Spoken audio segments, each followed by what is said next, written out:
నుంచి వచ్చే నీళ్లు ఏదైతే ఉందో ఆ ఉపనదుల నుంచి వచ్చే నీళ్లు పారినా కూడా ఇంత తీవ్రమైన డ్యామేజ్ ఎక్కడా కూడా ఉండే పరిస్థితి కూడా ఎక్కడా ఉండదు. బుడమేరు అనేది పెరుగుతాం, బుడమేరు నుంచి వరదలు వస్తా ఉన్నాయని తెలుసు.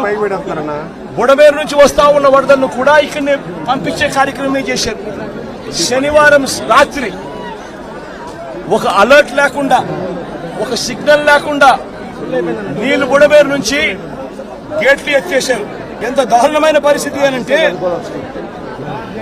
వలగలేరు హెడ్ రెగ్యులేటర్ కు సంబంధించిన లాకులను 11 లాకులను శనివారం రాత్రి అర్ధరాత్రి దాటిన తర్వాత ఎత్తారు. అలర్ట్ లేదు. ఇక్కడ ఈ ప్రాంతంలో ఉన్న ప్రజలకు కనీసం కనీసం చెప్పడం లేదు. ఎత్తేసినారు. ఎందుకు ఎత్తినారు? చంద్రబాబు నాయుడు గారు ఉన్న ఇల్లు, కరకట్టు మీద ఉన్న ఇళ్లకు ఆ ఇంటికి సంబంధించిన ఆ నీళ్లు పోకుండా రక్షించుకునే దానికోసం విజయవాడలోని ఈ ప్రాంతాన్నంతా కూడా నీటిమయం చేశారు చంద్రబాబు నాయుడు గారు. నేను అడుగుతా ఉన్న ప్రతి ప్రశ్న కూడా లాజికల్ గా అడుగుతా ఉన్నాను. ఎవరైనా కానీ సమాధానం చెప్పాలనుకుంటే మొట్టమొదటిగా ప్రజలకు క్షమాపణ చెప్పి ఆ తర్వాత ఈ ప్రజలకు ఏం చేయబోతున్నాము అన్న మాటలు కూడా చెప్పి ఆ తర్వాతనే సమాధానం చెప్పాలని చెప్పి చంద్రబాబు నాయుడు గారిని గట్టిగా కూడా కోరుతా ఉన్నాను. ఓకే అండి, ఒకసారి వైసీపీ సుజాత గారి దగ్గరికి వెళ్దాం. సుజాత గారు, జగన్మోహన్ రెడ్డి గారు లేవనెత్తుతున్న అభ్యంతరం ఏంటంటే బుడమేరు వరద నుంచి చంద్రబాబు గారి నివాసాన్ని కాపాడటం కోసం లాకులు ఎత్తేసి ఊరి మీదకి వదిలేశారు. వాస్తవంగా అలా జరగబట్టే ఈ విధ్వంసం అని. ఒకవేళ ఆ డైవర్షన్ చేయకపోయినా ఆ నివాసం, ఆ మొత్తం కరకట్ట వెంబడి ఉండే గెస్ట్ హౌస్లు, ఆశ్రమాలు అవన్నీ మునిగిపోయేవే. సో ఆ వాదనలో లాజిక్ ఏమైనా కనిపిస్తుందా మీకు? వాసుదేవన్ గారు, 27వ తారీఖున వెదర్ రిపోర్ట్లో వచ్చింది. మీరు నెట్ ఓపెన్ చేసినా మీకు తెలుస్తుంది ఎంతవరకు వర్షపాతం నమోదు అవ్వబోతుంది అనేది.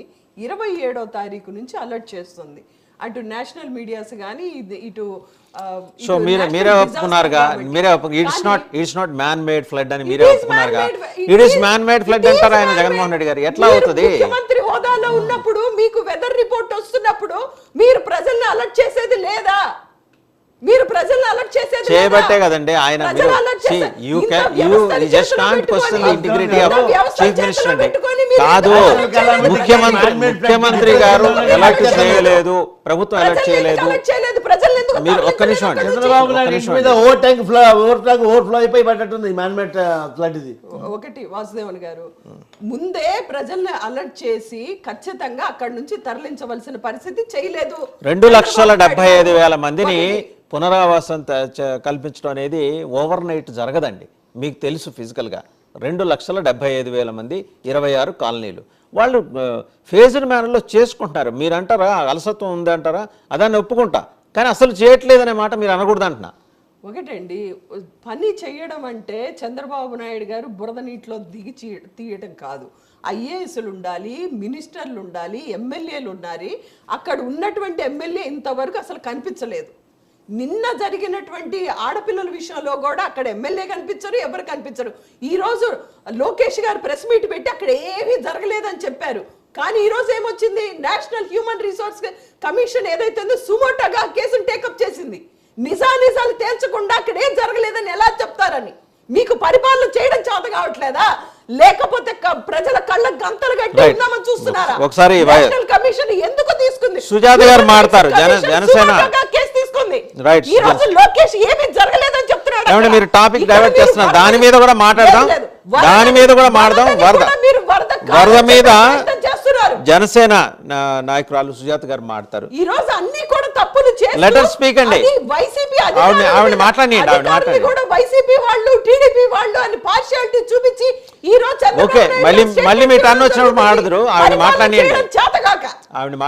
సుజాత గారు జనసేన, ఒక్క నిమిషం అండి. జనసేన సుజాత గారు మాట్లాడతారు.